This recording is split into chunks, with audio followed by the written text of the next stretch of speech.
Hello. Welcome back to my channel.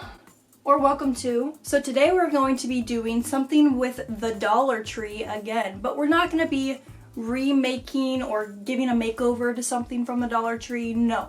We are going to find something at the Dollar Tree that is supposed to be a craft kit, you know, like something that includes stuff for you to make stuff with. That's usually what they are.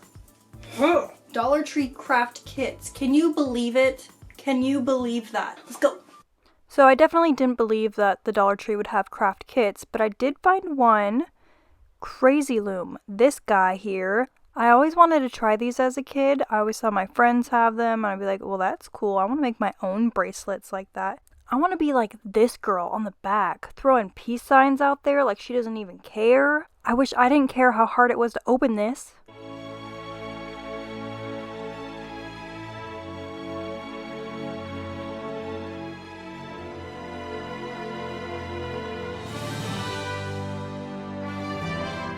And the instructions, oh my goodness, they were so easy to read. Were they easy for me to understand completely to the point where I got it right the first time? No, but that's because I've never used anything like this ever, so it took me some time, 3 tries to be exact, to actually get it right.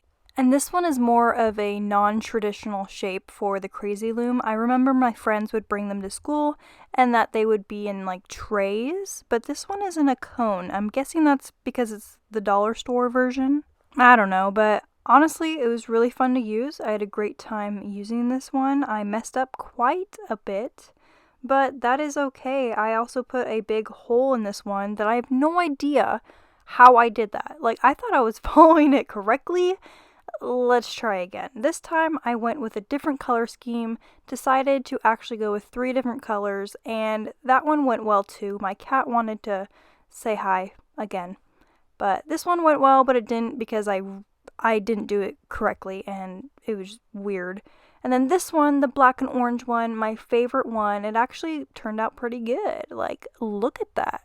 And I did 2 other versions, the watermelon and the keychain. I give this a 10 out of 10. Next craft. Okay, this one was cross-stitching, which again, I do not do.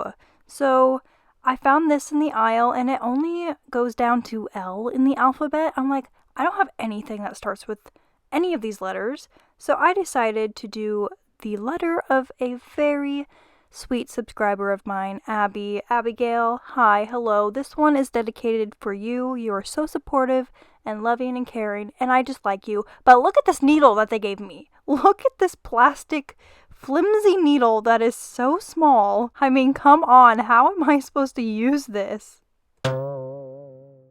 With learning anything new, there were definitely some trial and error, I will say that. The instructions were awful, I will say that as well. But just doing this, I learned that I didn't really need to put the blueprint on top of it. Instead, I just counted, like I just counted with my needle, then counted on the squares, and then that's how I really just put the blueprint and the whole design down. It looked like a mustache for a little bit. And then I started working on it more, and it still looked like a mustache, but now that it was right side up, it didn't look as much like a mustache. Can you guys appreciate this content I'm giving you?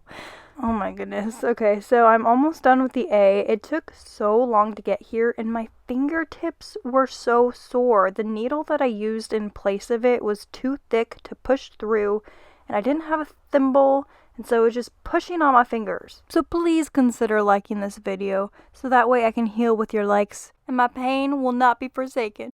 Anyways, so I got the A done, we got the leaves done, we just gotta add the flowers now, and what do you know? The flowers are almost there. I just gotta, there they go, they're on. That was my mouth, yes, that was my sound effect. Just gotta add the last flower. Don't worry guys, I'm okay. And Callie wanted to give her little blessing on it, and I just gotta put the hoop on now, and she's done. 7 out of 10 because it was a little frustrating and painful, and the needle, what was that needle? Like, what was that? And the instructions were just so bad, as well as they could have thrown in some more thread for a background instead of just empty holes. But it was worth it.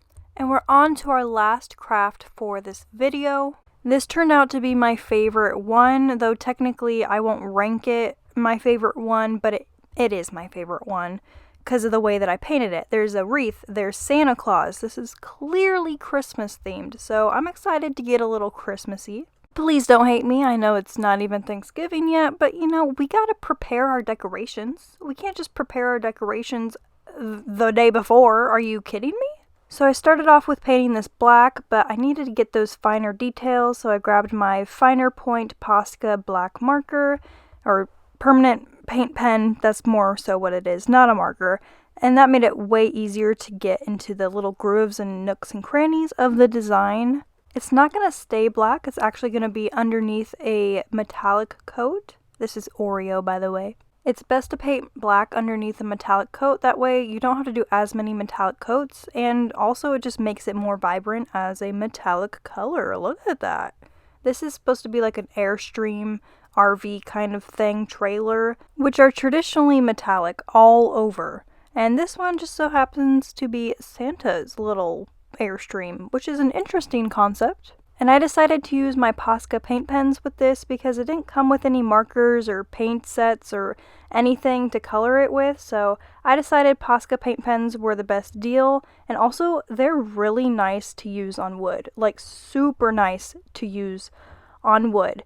Callie likes to sniff it, I guess. Anyways, to get into the little grooves, I just take my Posca and a paintbrush and I get it a little wet, and then I just paint into the cracks and crevices because my nub on my paint pen can't get into that.